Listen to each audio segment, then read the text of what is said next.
Have you ever failed at something and thought, maybe I'm just not good at this? Or seen someone who's amazing at what they do, playing an instrument, running a business, giving a speech and thought they were just born with it? What if I told you that the biggest difference between you and them isn't talent, it's mindset? See, there are two types of people. One believes that you're either smart or you're not, talented or not. And if you fail, it means something is wrong with you. That's called a fixed mindset. The other kind, they see failure as part of learning. They believe talent can be built, intelligence can grow, and effort isn't something to be embarrassed by.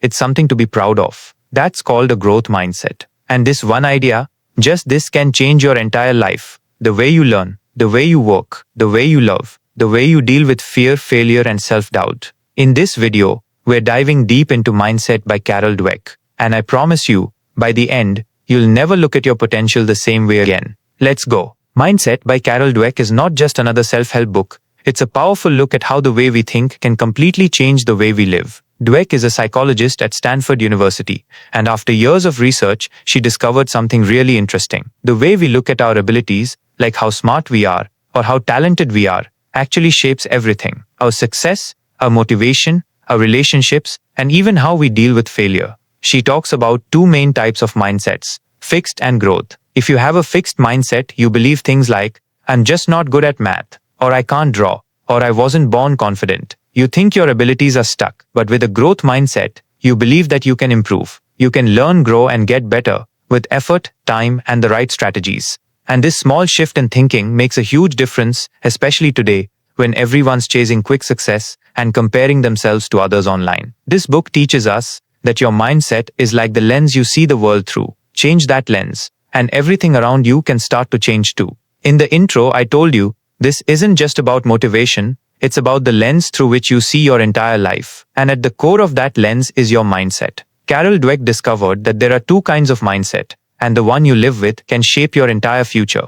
Let me introduce you to Arjun. For years, Arjun believed he was just bad at math. Every test score, every red mark, it all seemed to prove he just didn't have the brain for it. So what did he do? He stopped trying. He avoided it, dreaded it, and labeled himself as not a math person. One day though, a teacher said something different. She didn't say you're wrong or you need to work harder. She said, you're not bad at math. You just haven't learned it yet. That tiny word yet did something powerful. It cracked open the door to a new way of thinking. For the first time, Arjun thought, maybe I can improve. So he started showing up differently, watching tutorials, asking questions, practicing on his own, and slowly he got better.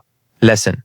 A fixed mindset says, I'm not good at this. A growth mindset says, I'm not good at this yet. Think of your brain like a muscle. You don't build strength by lifting what's easy. You grow by struggling, stretching, showing up. Each challenge is a mental push-up. And once Arjun made that shift, he never looked at failure the same way again. Now, if one mindset can change how you approach learning, imagine what it can do in your daily life. And that brings us to the next big idea. So we just talked about how Arjun shifted from I can't to I can't yet. But here's the real test. What happens when you actually try and then fail? That's where most people stop. But not Maya. Maya had always loved painting. Her art was bold, emotional, honest. She poured her heart into her first gallery show, months of work, sleepless nights, and big dreams. And almost no one showed up. She sold 0 paintings. For a while, she took it personally. She thought, maybe I'm just not meant to be an artist. She put away her brushes, stopped creating. That failure felt like a final verdict. But then, while scrolling through videos one night, she came across a talk on growth mindset. And one line hit her like a lightning bolt. Failure isn't a dead end. It's feedback. It clicked. Maya realized she hadn't failed. She had learned what didn't work. So she gave herself permission to try again. She took a few online art courses, refined her style, experimented with new techniques. 2 years later, she had a second exhibition. This time it sold out. Lesson. Failure isn't the end of your story. It's the beginning of your next chapter. If you're willing to look at it not as a verdict, but as data, you grow. Michael Jordan, arguably the greatest basketball player of all time, once said, I've missed more than 9,000 shots in my career. I've lost almost 300 games. 26 times, I've been trusted to take the game-winning shot and missed. I've failed over and over again. And that's why I succeed. Maya didn't avoid failure anymore. She used it. And that brings us to the third idea, because if failure teaches us where to grow, then feedback teaches us how to grow. Ready? Let's go deeper. So we've seen how Maya turned failure into feedback. But here's another trap people fall into, and honestly, it's one of the sneakiest ones. It's the trap of being too good, too early. Let's talk about Priya. When Priya was younger, people called her gifted. She was that kid who got straight A's without trying too hard. Everyone praised her intelligence, her natural talent, her brilliance. But then came college. And suddenly things weren't easy anymore. Assignments got tougher. Exams felt impossible. And for the first time, Priya didn't have the answers. She panicked. If she was so smart, why was she struggling? What would people think if she failed? What did that say about who she really was? That's when she realized something powerful. She wasn't chasing growth, she was chasing approval.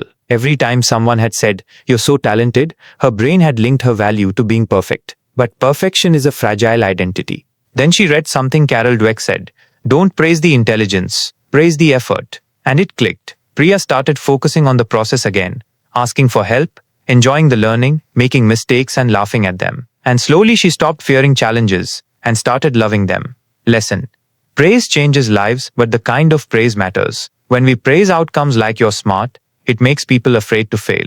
When we praise effort like "you worked really hard," it makes people stronger when they fail. Talent is the seed.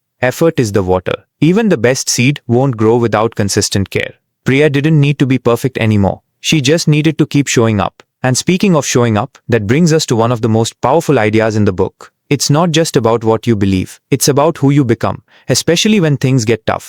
Let's talk about identity. So far, we've explored how mindset affects how we learn, how we fail, how we grow. But there's another place where mindset quietly shapes everything: our relationships.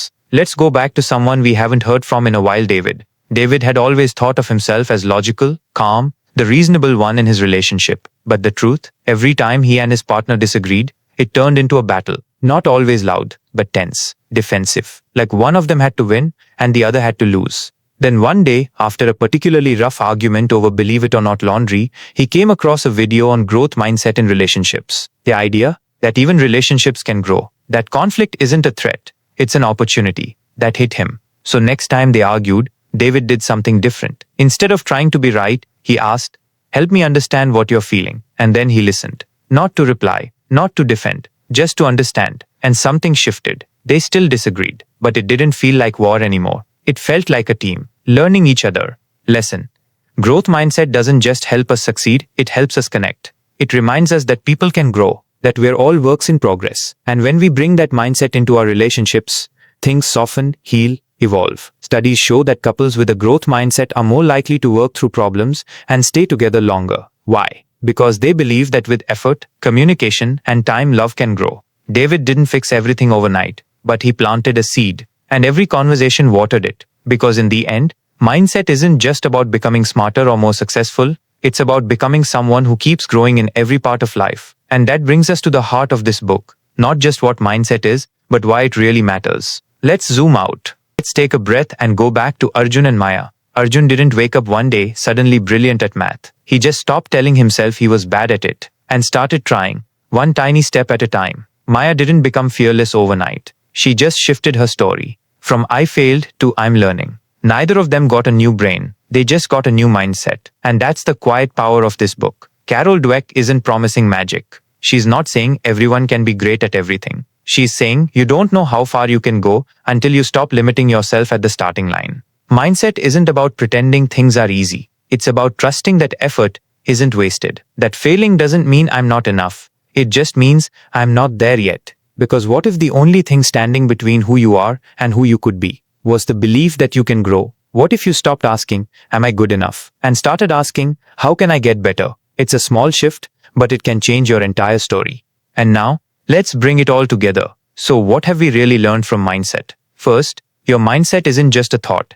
It's the lens you see life through. When you believe your abilities are fixed, life becomes a test you're always afraid to fail. But when you believe you can grow, every moment becomes a chance to learn. Second, failure. It's not the enemy. It's a mirror. It shows you where to focus, where to grow, where to begin again. Third, talent is great, but effort is where the magic happens. Growth doesn't come from knowing. It comes from trying, struggling, repeating, evolving. And fourth, mindset isn't just about school or work. It touches everything: your relationships, your self-worth, your ability to show up for the people and dreams you care about. You don't need to be perfect. You just need to be open to growing, to failing, to learning, to becoming. So the next time you catch yourself saying, "I'm just not good at this," add one word: yet. Because the person you're becoming, they're already inside you. You're just growing into them. So now I want to turn this back to you, because this isn't just about Arjun, Maya, or someone in a book. It's about you. What's one thing you've been avoiding? Something you told yourself, I'm just not good at that. Maybe it's public speaking, writing, starting that business, or even reaching out to someone important. Drop it in the comments seriously. Don't be shy. That one small act of honesty could inspire someone else who's feeling the same way. And more importantly, challenge yourself to try it again. Not with perfection, but with a growth mindset. With curiosity. With the belief that you're not stuck, you're learning. And if this video helped shift your thinking even a little, then you'll absolutely love Atomic Habits by James Clear. That book takes this idea of growth and turns it into action, showing you how real change comes from tiny, consistent habits. One small step at a time. And don't miss The Mountain Is You by Brianna Wiest. It's raw, powerful, and all about the inner battles we fight with self-sabotage. That one? It'll wake something up inside you. Both links are right down below. Remember, your mindset shapes your story, and you're the one holding the pen. Let's grow together.